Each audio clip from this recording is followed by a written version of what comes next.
जय हिंद दोस्तों। बड़ा सवाल, क्या अग्निवीर सेना के लिए मुसीबत बनते जा रहे हैं? क्या ये प्रॉब्लम क्रिएटर हैं? हाँ जी दोस्तों, प्रॉब्लम क्रिएटर नहीं है तो मैं आपको एक आर्टिकल दिखाता हूं जिसमें सीधे सीधे एक यूनिट के कमान अधिकारी महोदय, एक कर्नल साहब जो लीगल एडवाइजर हैं, उनसे बात करते हैं कि बताओ हम क्या करें। कि अग्निवीर बोलते हैं कि हम तो सिर्फ 8 घंटे के लिए भर्ती हुए हैं। ऐसा कौन सा काम है जो 8 घंटे से ज्यादा ड्यूटी होती है और हमें 8 घंटे के हिसाब से तनख्वाह मिलती है? ऐसे लोग प्रॉब्लम क्रिएटर हैं। ऐसे लोगों के साथ यूनिट को कैसे रन किया जाए? क्या ये सीओ साहब के लिए चैलेंज नहीं है? क्या उन जूनियर लीडर के लिए चैलेंज नहीं है? जेसीयू के लिए चैलेंज नहीं है? क्या ये सही है?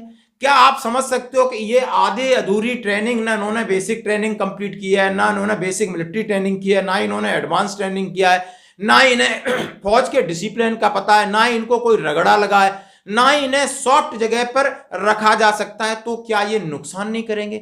जहां सेना की नौकरी 24 घंटे की है, हर वेदर कंडीशन में जाना है और एक सोल्जर को परिपक्व होने के लिए कम से कम 4 से 5 साल यूनिट में लगते हैं, वो पूरी ट्रेनिंग करता है, रगड़ा खाता है। क्या ये सिरदर्दी नहीं है?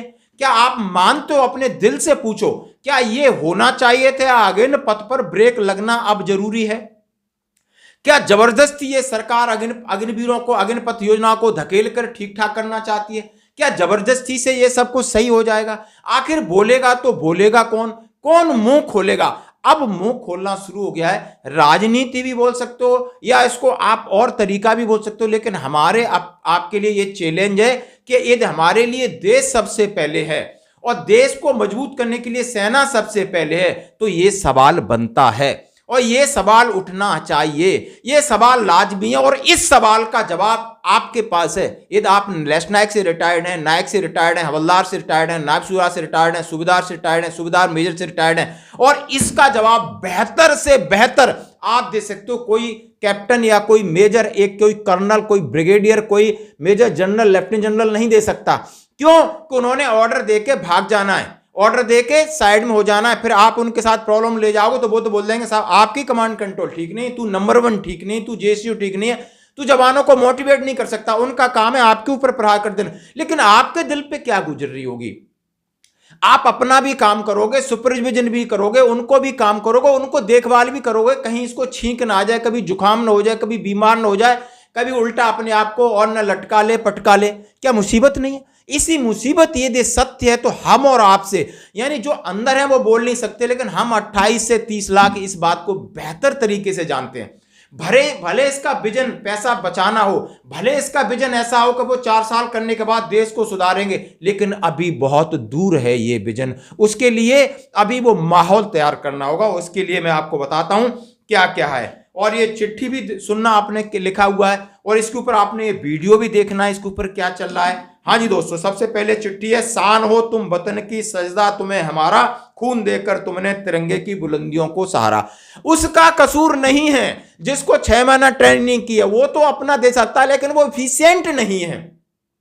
वो ही बंदा है जिसको आप पूरी ट्रेनिंग करा के भर्ती करते तो वो आराम से करता, लेकिन उसको आपने कुछ दिया ही नहीं। आप उससे उम्मीद कैसे कर रहे हो? यानी कहते हैं कि सही है, क्या ये वैलिड है, क्या ये टेनेबल है, देश की सुरक्षा के लिए ये सही है, देश के सुरक्षा के लिए घातक है या खिलवाड़ है? क्या 6 महीने ट्रेनिंग करने वाला बंदा एल्टीट्यूड की पोस्टिंग काट सकता है, आरआर की पोस्टिंग काट सकता है? इसका एक्युमुलेशन का पता नहीं है। अरे यूनिट से बाहर भेजने के लिए कम मिनिमम सर्विस 3 साल चाहिए होती है, कहीं भी टीडी भी नहीं हम उस बंदे को भेज सकते हैं, तो उससे हम काम क्या कराएंगे जबकि बेसिक ट्रेनिंग और उसकी एडवांस ट्रेनिंग नहीं हुई है। क्या रेगुलर आर्मी का सोल्जर जिस तरह वो ट्रेनिंग करता है, रगड़ा खाता है, बातें सुनता है, 24 घंटे मजता है, 5-6 साल में आपके अंदर एक सोल्जर बनता है, स्पोर्ट्स खेलता है, सब कुछ करता है। इनको शरीर बचाओ, कहीं चोट न लग जाए।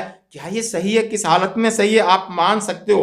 फिर आपने देखा होगा कि कुछ तो ट्रेनिंग में भाग गए और कुछ जाकर के अभी प्रॉब्लम कर रहे हैं। अभी मैं उस चिट्ठी का जिक्र करता हूं जो उन्होंने सीओ साहब ने लिखा है, जरा इसको सुनना। Agnivir scheme might be for a commanding officer. Today I received a call from CEO for advice who unit undergoing on exercise. एक लीगल एडवाइजर हैं, कर्नल साहब है, उनके पास फोन आता है किसी सीओ का, वो हमसे एडवाइस मांग रहे थे कि उनके एक्साइज यूनिट एक्साइज में he is having a tough time making these Agnivir work. Argument given by the Agnivirs that they are daily workers working at the rate of 700 per day on the day means 8 hours only. उन्होंने कहा है कि भाई हमको तो 8 घंटे की duty और 700 रुपए मिलते हैं, इसका मतलब पूरे दिन का काम का मतलब 8 घंटा हम सिर्फ नौकरी करेंगे, इस तरह वो आर्गुमेंट कर रहे हैं। Many of these Agniveers were working daily workers prior to joining. उन्होंने कहा है कि हम तो पहले 8 घंटा ही नौकरी करते थे, और so that are reluctant of working eight hours, हम 8 घंटे के बाद काम नहीं कर सकते।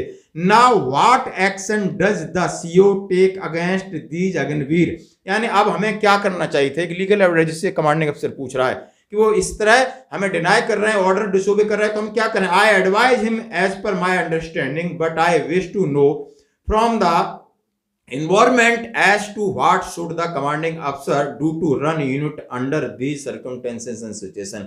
यानी ऐसी हालत में एक सीओ साहब को क्या करना चाहिए था। सीओ साहब तक परेशान है। ये आप आर्टिकल आपको मैं दिखा रहा हूं, साइड में दिख रहा है, आप देख सकते हो। फिर मैं आपको 4 पेज की चिट्ठी दिखा रहा हूं, उसके बाद आप वीडियो भी साथ साथ आप देख सकते हो। अग्निवीर अक्षय गौतम की शहादत से 2 बातें सामने आती हैं। पहली बात कि क्या 6 महीने की ट्रेनिंग के बाद